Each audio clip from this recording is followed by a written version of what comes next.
감사합니다. 오늘 주시는 하나님 말씀 보겠습니다. 신약 성경책 고린도전서 13장 7절 한 절을 보겠습니다.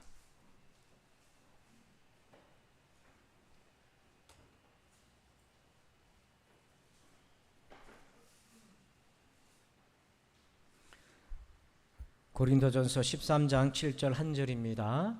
우리 한 목소리로 함께 봉독하겠습니다. 시작. 모든 것을 참으며 모든 것을 믿으며 모든 것을 바라며 모든 것을 견디느니라. 아멘. 자, 고린도 프로젝트 오늘 13번째 제목을 한번 같이 읽어보실까요? 시작. 사랑하며 신뢰합니다. 자, 서로 좌우로 인사를 말씀 제목 가지고 한번 인사합시다. 시작. 사랑하며 신뢰합니다. 여러분, 그 칭찬은 고래도 춤추게 한다는 말은 많이 들어보셨죠? 켄 블랜차드라고 하신 분이 쓰신 책에 보면 고래가 어떻게 저렇게 조련받아서 사람을 기쁘게 할 수 있을까를 연구를 통해서 그 내용을 자세히 밝혔는데요. 조련사가 이 고래를 조련할 때에 어떻게 조련을 시작하겠습니까? 처음에는 별거 하는 게 없다고 그래요. 그냥 같이 노는 거예요. 같이 노는 이유가 있습니다. 신뢰를 쌓기 위해서 같이 놀아요. 그러면 고래는 사람에게 어떤 신뢰를 느끼나 어느 순간인가 이런 신호를 받는다는 거죠. 저 사람은 물론 사람이라고 인식 못하겠지만 저 사람은 나를 해치지 않겠구나 이 생각을 한다는 거예요. 그러면 그때부터 믿게 되고 신뢰하게 되고 이제 말을 듣기를 시작한다는 거예요. 그러면 이 고래가 저 사람은 나를 해치지 않겠구나라는 거를 어떻게 알겠습니까? 자기를 사랑해 줄 때에 그걸 느낀다는 거예요. 그래서 이런 미물도 돌고래도 고래도 자기를 사랑하고 저 사람 믿을만하다 이걸 교감을 할 수 있다는 거죠. 오늘 7절 말씀에 사랑에 대해서 오늘 13번째 이렇게 얘기합니다. 사랑한다면 빨간 글씨를 주목해 보세요. 모든 것을 믿으며 라고 되어 있어요. 여기서 믿는다 그러면 신앙적 믿음도 있지만 신뢰한다 이렇게도 볼 수 있어요. 그러니까 사랑한다면 신뢰한다는 거죠. 신뢰받고 신뢰를 주고받는 과정에서는 사랑이 꼭 있어야 한다는 거예요. 자, 그러면 구체적으로 사랑하면 모든 것을 믿는다? 어떤 의미와 은혜가 담겨져 있는가?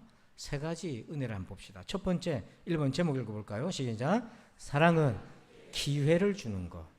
자, 우리 7절에 사랑은 모든 걸 믿으며 라고 되어 있는 부분에 AMPC라고 하는 영어 번역본에는 이 모든 걸 믿는다는 걸 어떻게 번역했냐면 모든 사람의 최선을 믿을 준비가 항상 되어 있다 이런 뜻이에요. 내가 누군가를 바라볼 때 그 사람에 대해서 저 사람의 최선을 항상 기대하고 바라는 마음이 준비되어 있다. 이걸 이제 다른 말로 하면 믿고 맡기다 이런 뜻이죠. 자, 그런데 여러분 믿고 맡기는 거 쉽지 않아요. 신뢰할 때에 대가가 있어요. 사람이 이걸 제일 힘들어합니다. 왜냐하면 사람은 사람에게 상처를 받잖아요. 믿었는데 신뢰해서 했는데 돌아오는 것은 배신감, 신뢰를 저버리는 행동, 말들 이런 것들이 있기 때문에 그래요. 그래서 내가 사랑한다면 모든 걸 믿으며 라는 건 하나의 말씀이기 때문에 아멘은 했지만 실제 내 삶 속에서 사람을 믿는다는 건 너무 불안한 거죠. 그래서 여러분 사랑은 모든 걸 믿는다 라는 말씀에는 한 가지가 전제되어야 돼요. 그게 뭐냐면 용서입니다. 우리가 용서를 해야 사랑은 모든 것을 믿으며 라는 말씀 가운데 순종할 수 있어요. 근데 여러분 용서 그러면 굉장히 부담스러울 수 있잖아요. 영어식 표현에 용서를 이렇게도 표현합니다. second chance라고 번역을 해요. 이거 두 번째 기회라는 거예요. 이 second chance란 말이 어디서 유래되었나? 1920년대에 데이빗 물리간이라고 하는 사람이 친선 골프 경기에서 골프를 하신 분이 더러 우리 성도들 계시겠지만 첫 번째 샷을 했을 때 부터 경기가 시작이 되는 건데 이번에 첫 번째 샷을 실패를 한 거예요. 그러면 실패했으면 그게 고스란히 성적으로 들어가는 건데 갑자기 공을 주워가지고 두 번째 다시 친 거예요. 그러니까 주변 사람들이 황당하다시 쳐다본 거죠. 그러면서 게임은 진행이 된 거예요. 그때부터 유래된 게 두 번째 샷을 허락하다. 세컨 찬스. 그게 용서란 말로 내려오게 됐죠. 다시 한번 기회를 주는 거예요. 여러분 이 혜택을 은혜를 받은 사람이 베드로입니다. 베드로가 예수님을 3번 부인했잖아요. 3번이라는 것은 완벽하게 부인한 거거든요. 자, 그런데 요한복음 21장 15절에 그런 베드로를 예수님이 찾아오셨어요. 그리고는 15절 중반에 이렇게 물어요. 요한의 아들 시몬아 네가 이 사람들보다 나를 더 사랑하느냐 하시니 이르되 주님 그러하나이다. 내가 주님을 사랑하는 줄 주께서 아시나이다. 그럴 때 예수님이 뭐라고 했냐면 두 번째 기회를 줘요. 내 어린 양을 먹이라. 세컨 찬스를 줘요. 근데 그 결과가 어떻게 됐겠습니까? 사도행전 2장 38절 41절 우리 같이 한번 읽어볼까요? 시작. 베드로가 이르되 너희가 회개하여 각각 예수 그리스도의 이름으로 세례를 받고 죄사함을 받으라. 그리하면 성령의 선물을 받으리니 그 말을 받은 사람들은 세례를 받음에 이날에 신도의 수가 3,000이나 더하더라. 아멘. 베드로가 복음을 전했어요. 예루살렘에서. 근데 그 복음을 듣고 돌아온 사람이 그날 3,000명이 넘었어요.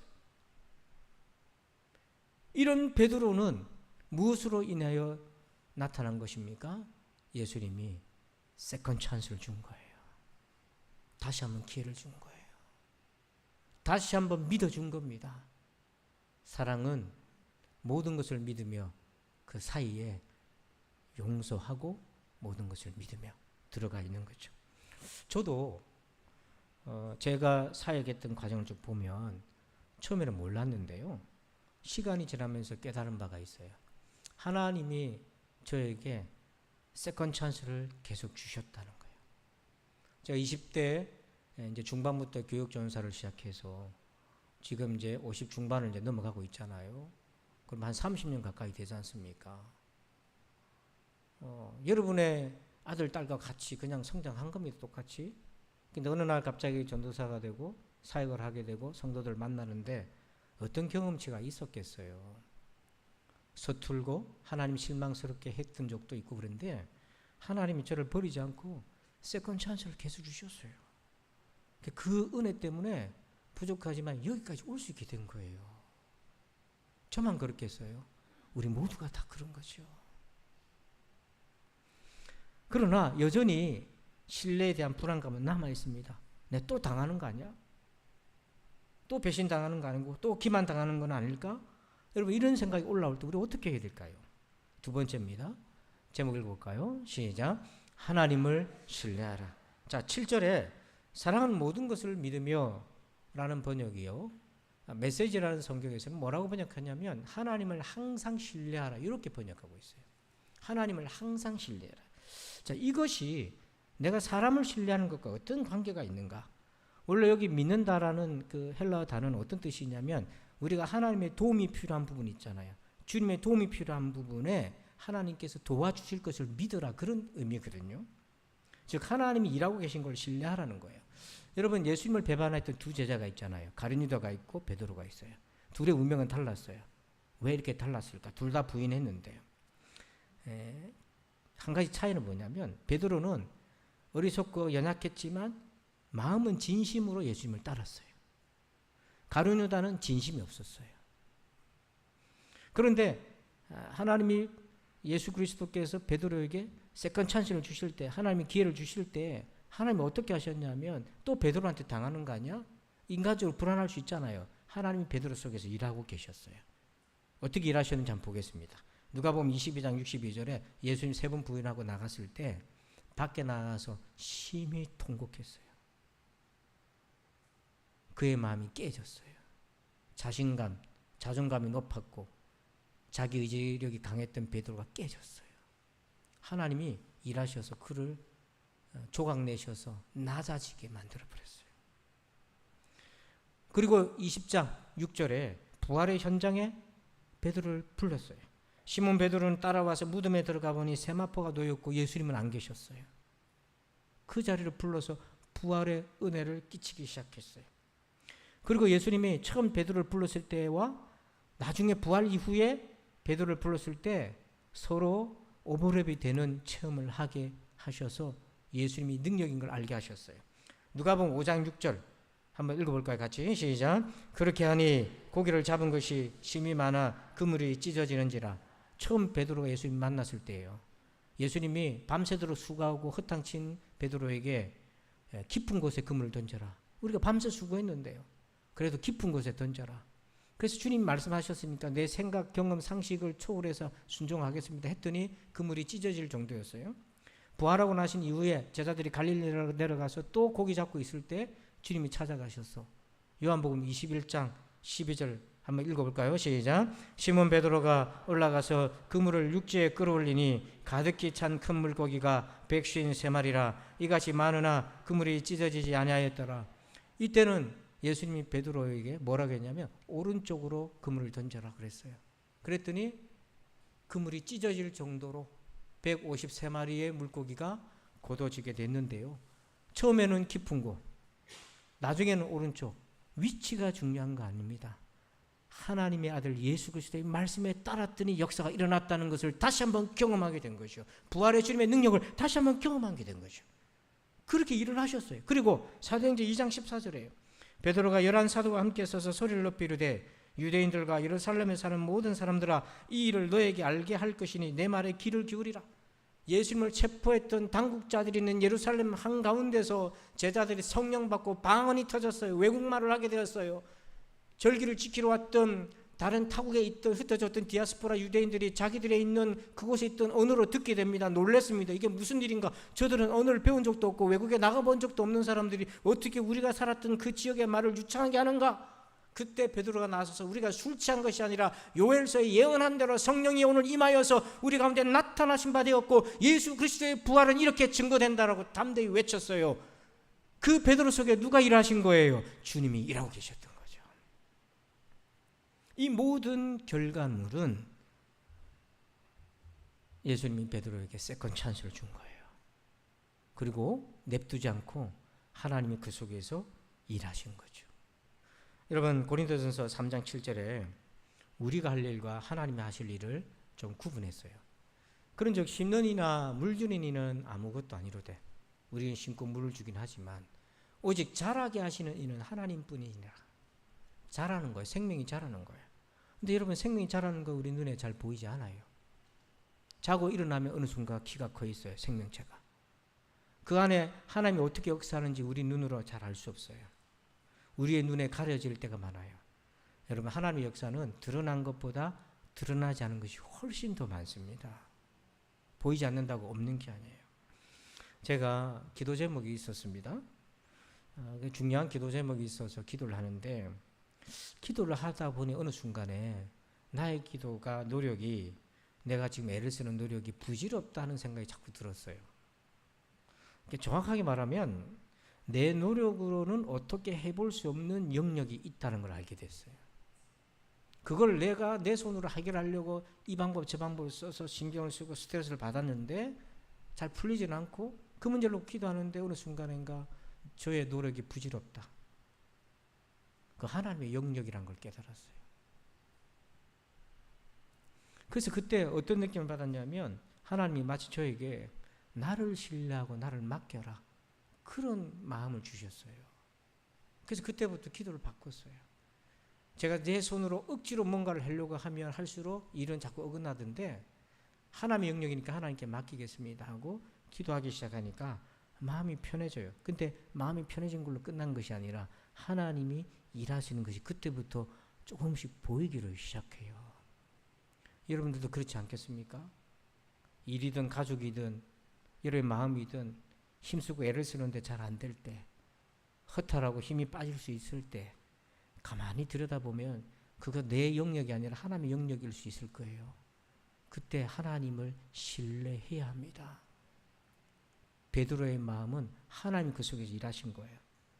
그래서 제가 오스왈드 챔버스 목사님을 좋아하는데 그 책에 이런 구분이 있어요. 구절이 영적이라는 의미를 우리가 자주 쓰잖아요. 영적이라는 의미는 실제라는 의미로 사용이 된다. 곧 보이는 현실 배후에 실제하는 것을 영적이라고 말한다. 거듭나기 전에는 현실을 실제라고 착각하지만 거듭난 후에는 현실과 실제는 같지 않다는 걸 분별하게 된다. 즉 우리가 거듭나기 전에 눈에 보이는 게 현실이고 실제라고 봤단 말이에요. 근데 예수를 믿고 보니까 눈에 보이지 않는 하나님의 영역이 진짜 우리의 현실이라는 걸 알게 된 거죠. 오늘 베드로처럼 말해요. 그의 심령에서 하나님이 일하시는 것처럼 말해요. 우리가 아무리 자녀들에게 아무리 내 사업장에 힘쓰고 애를 쓰지만 앞에서는 고개 끄덕 뒤로서는 안 하잖아요. 우리도 그랬거든요. 근데 하나님께 그 영역을 내어 맡기고 기도할 때 하나님 일하시는 거, 그게 우리의 진짜 현실이라는 걸 경험해야 되는 거죠. 이 믿음이 있을 때 신뢰할 수 있어요. 자, 마지막 세 번째 제목 읽어볼까요? 시작. 신뢰가 마음이 된다. 자, 이걸 잘 이해하면 좋겠는데요. 7절에 사랑은 모든 것을 믿으며 라는 부분을 ESV라는 버전에는요 이렇게 번역해요. 모든 걸 믿는 거다. 자, 그런데 여기서 어떻게 모든 걸 믿습니까? 저보러 모든 걸 믿으라면 그거 어떻게 모든 걸 믿습니까? 의심도 말고 그러면 사기당하기 딱 알맞잖아요. 요즘 사기꾼이 얼마나 많은데요. 그럼 이건 무슨 말입니까? 자, 여러분 이거는요 사랑하면 세상이나 사람을 볼 때, 나를 포함해서 사람을 볼 때에 신뢰의 관점으로 본다는 거예요. 신뢰의 관점. 자, 여러분들은 누군가를 볼 때 어떤 관점으로 보십니까? 여러분 가족이나 누군가를 볼 때 어떤 마음을 보세요? 우리의 마음은 수많은 상처가 있기 때문에 세상을 보는 방식이 많이 왜곡되어 있어요. 삐뚤어져 있어요. 나도 모르게 삐뚤어져 있어요. 이 마음가짐이 얼마나 중요한지요. 중국의 동일한 비슷한 사건에서 결과가 전혀 다른 내용이 있어요. 여러분 제갈량을 들어보셨을 텐데 이 제갈량이 최후의 전쟁을 치르게 됩니다. 위나라 군대랑.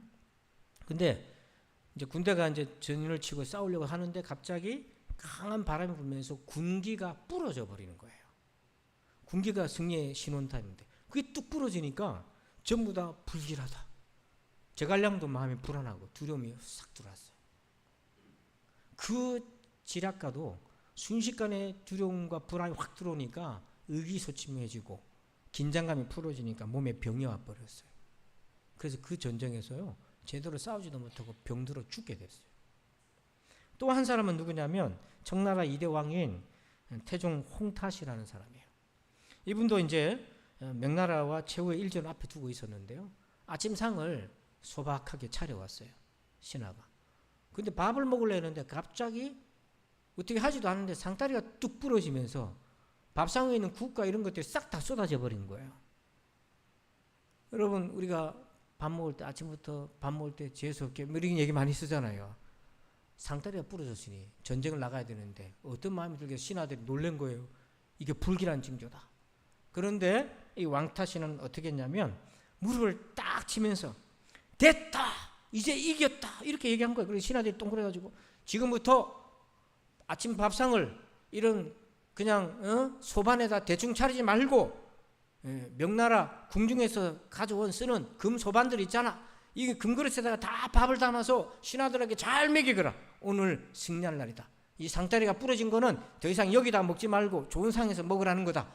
하고는 해석을 그렇게 해가지고 신하들을 독려해서 사기가 올라와가지고 그날 그 전쟁에서 이기게 되었잖아요. 마음가짐이 그리 중요하다고요. 근데 사랑은 나 자신과 타인을 바라보는 관점에 지대한 영향을 미칩니다. 그 본을 보이신 분이 하나님이세요. 자, 요한복음 3장 16절. 다 아는 구절인데 한번 이 구절 읽기 전에 여러분 세상이 정말 여러분 생각할 때에 사랑받을 만합니까? 고개를 절레절레 흔들 만합니까? 예, 고개로 표현해 주세요. 사랑받으려고 하면 고개를 앞으로 280도로 수그려 주시고 그렇지 못하다면 좌우로 가볍게 흔들어 주세요. 왔다 갔다 하신 분은 뭡니까 지금? 그러면 에라 이 세상아. 얼마 전에 관공서 들어가가지고 다 죽인다고 칼 들고 들어가가지고 경찰한테 진압된 사람도 있잖아요. 세상이 다 원수같이 보이는 거예요. 근데 보세요. 우리도 그렇게 느끼는데 하나님이 세상을 이처럼 모아서 하나님이 세상이 얼마나 부패하고 타락한지 잘 아시잖아요. 근데 사랑의 하나님이 사랑의 관점으로 보셨다는 거예요. 근데 그게 왜 중요하냐? 하나님이 세상을 이처럼 사랑해서 그 다음 뭐라고 되어 있어요? 예수님을 보내셔서 이런 우리를 건지시려고 하셨다. 그런 마음의 결정을 하셨다는 거예요. 그 결정의 출발이 뭐냐면 사랑이라는 관점을 보셨다는 거예요. 여러분의 가정이나 인생이 도무지 내가 이 집에 왜 태어났나라는 관점을 가지면 어떻게 삽니까? 어떻게 살아요? 근데 내게 이 하나님의 사랑이 있으면 내가 세상을 보고 나를 보는 관점이 바뀌는 거예요. J.D. 그리어 목사님이 이런 얘기를 했습니다. 오직 복음에서 복음이 우리 삶에 어떻게 영향을 미치나, 예수님이 어떻게 영향을 미치나, 그 중에 하나가 이런 거래요. 신뢰한다는 겁니다. 사람을 신뢰한다는 거는 다른 사람들의 동기를 가능한 가장 좋게 받아들인다는 거예요. 이게 복음의 신앙이라는 거예요. 자, 예를 들면 아들이 엄마가 전화해서 맨날 늦어서 9시까지 들어와 그랬는데 예 했어요. 근데 9시 되는데 안 들어왔어요. 10분이 되고 20분 되고 연락도 없고 30분에도 안 들어와. 처음에는 걱정이 돼요. 30분이 지나니까 이제 화가 나요. 이거 오늘도 부모를 무시하는구나. 내 말을 안 듣는구나. 즉 아들과 부모 사이에 간극이 있는데, 연락이 안 되는 간극이 있는데, 그 간극을 뭐로 지금 부모는 채우고 있죠? 불신, 의심, 날 무시하냐, 괘씸하냐, 이거 들어오기만 해봐라, 이렇게 되는 거죠. 근데 우리가 사람을 대할 때 그럴 때가 많다는 거예요. 우리가 우리 속을 일일이 까집어가지고 하나씩 다 설명할 수 없을 때가 많잖아요. 그래서 그 사람과 나와의 간극이 있는데 이 간극을 자꾸 우리가 불신, 의심, 과거의 상처로 자꾸 메꾸기 시작하면 서로 더 벌어질 수밖에 없어요. 근데 사랑한다는 건 뭘 의미하는 거냐면 그 간극을 아들이 말 못할 사정이 있는가 보다. 분명히 엄마 아빠한테 이쯤 되면 연락을 할 건데 못하는 거니까 그 무슨 그런 특별한 사정이 있는 것 같은데 어떡하지? 기도하기 시작하고 마침 늦게 아들이 들어왔어요. 네 이놈의 새끼야가 아니라 왔나 무슨 일이 있었나? 그 간극을 설령 아들이 그렇다 했을지라도 잘못됐다 했을지라도 우리 자신이 신뢰로 메꾸어 주는 거예요. 여러분은 사람과 사람 사이의 간극을 어떻게 메꾸어 왔습니까? 이제 어떻게 메꾸어 가야 된다고 생각합니까? 비록 상처와 불신 등의 우리가 경험이 있다 하더라도 그걸 극복해 내어야 여전히 사랑으로 보는 겁니다. 여러분, 사람은요 역동적이에요. 역동적이란 말이 뭐냐면 이 컵 뚜껑은 올려놓고 누가 건들지 않으면 어떻게 됩니까? 그냥 그대로 있어요. 미동도 안 하고. 근데 사람이라는 존재는 가만히 있으라 한다고 가만히 있습니까? 몸은 가만히 있지만 속에서 뭐예요? 에? 미국으로 갔다가 집으로 갔다가 목욕탕으로 갔다가 왔다 갔다 합니다. 마음도 가만히 못 있어요. 마음도 좋았다가 흐렸다가 계속 움직여요. 이게 역동적이라는 거예요. 그래서 한 부분만 보고 판단하면 안 된다는 얘기예요. 예수님이 베드로가 3번 부인했을 때 딱 그 모습 보고 그래 됐다, 니는 그거밖에 안 되는구나 하고 그에 대해서 마음을 먹고 정리했으면 베드로는 없는 겁니다. 그 베드로를 저와 여러분이라고 생각해 보세요. 하나님이 우리의 인생의 한순간을 보고 우리의 전부를 판단해 버렸다면 우리에게 어떻게 또 다른 기회가 주어졌겠어요? 이 말은 내가 누군가를 볼 때도 마찬가지라는 거예요. 사람은 늘 바뀌기 때문에. 그래서 쉽게 결론 내리지 말고 주님의 사랑으로 믿음의 기대를 포기하지 않고 또 믿어주는 거죠. 그러면 어느 순간인가 아들이 됐든 자녀가 됐든 친구가 됐든 다른 누군가가 됐든 우리에게 이렇게 인사할 수 있을 거예요. 그때 날 믿어줘서 참 너무 고맙다. 그러므로 성도 여러분, 고린도전서 13장 7절 같이 한번 읽어보겠습니다. 시작. 사랑은 모든 것을 믿으며. 그것은 어떤 은혜가 있습니까? 3가지. 첫 번째, 사랑은 기회를 주는 거, 세컨 찬스. 두 번째, 하나님을 신뢰하세요. 그 사람 속에서 일하고 계실 거를 신뢰하세요. 그리고 세 번째, 신뢰가 내 마음 바탕이 되어야 돼요. 기도하겠습니다. 아버지 하나님 감사합니다. 사랑한다면 모든 것을 믿으며 이 말씀을 잘 새겨 듣고 적용해서 오늘 우리의 삶 속에 사랑이 우리의 마음 바탕이 되게 하시고 신뢰가 우리의 마음의 자세가 되게 도와주셔서 오늘도 우리 속에서 일하실 주님을 기대하게 하여 주시옵소서. 감사하며 예수님의 이름으로 기도합니다. 아멘. 할렐루야. 우리 좌우로 서로 인사합시다. 사랑하면 신뢰합니다. 한번 인사할까요? 우리 찬양 앉으셔서 예수 늘 함께 하시네. 우리 예배 찬양 중에 고단한 인생길 그 찬양 우리 같이 드리고 축도로 예배를 마치기 전에 여러분 합심해서 찬송 끝나고 한 30초 정도 하나님 신뢰할 수 있는 사랑을 부어달라고 한번 기도해 봅시다.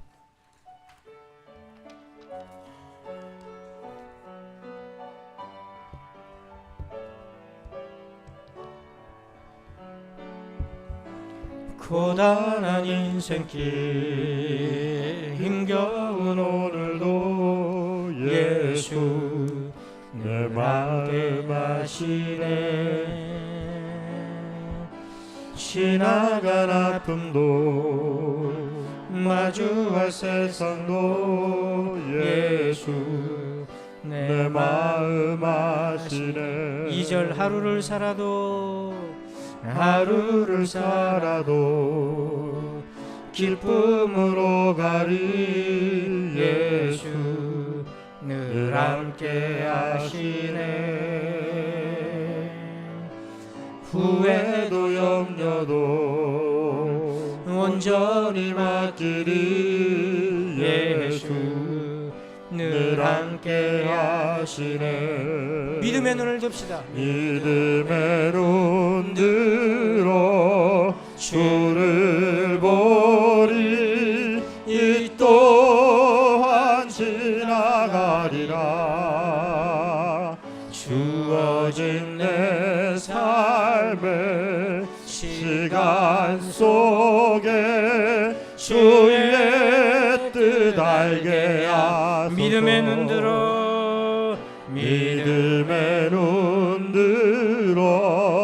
주를 보리 이 또한 지나가리라.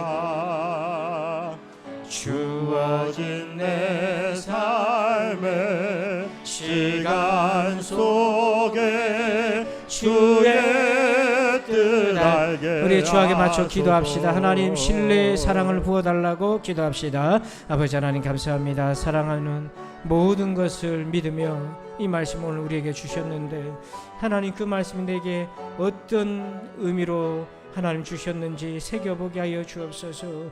그래서 아버지 하나님 내가 아버지의 신뢰하고 믿고 나아갈 이 사랑이 부족하지 아니하도록 사랑을 부어 주시옵소서. 사랑은 기회를 주는 것. 아버지 하나님의 사랑은 아버지 하나님이여 우리에게 신뢰로 함께하는 것. 아버지 하나님이여 사랑한다며 하나님을 신뢰하며 일하심을 기대하는 것. 아버지 하나님 사랑은 우리의 마음이 되고 신뢰가 되고 아버지 하나님 세상을 보는 눈이 되게 하여 주셔서 우리 성도들이 아버지 하나님 한 주간도 승리해 갈 수 있도록 주여 도와주옵소서. 주님 감사합니다.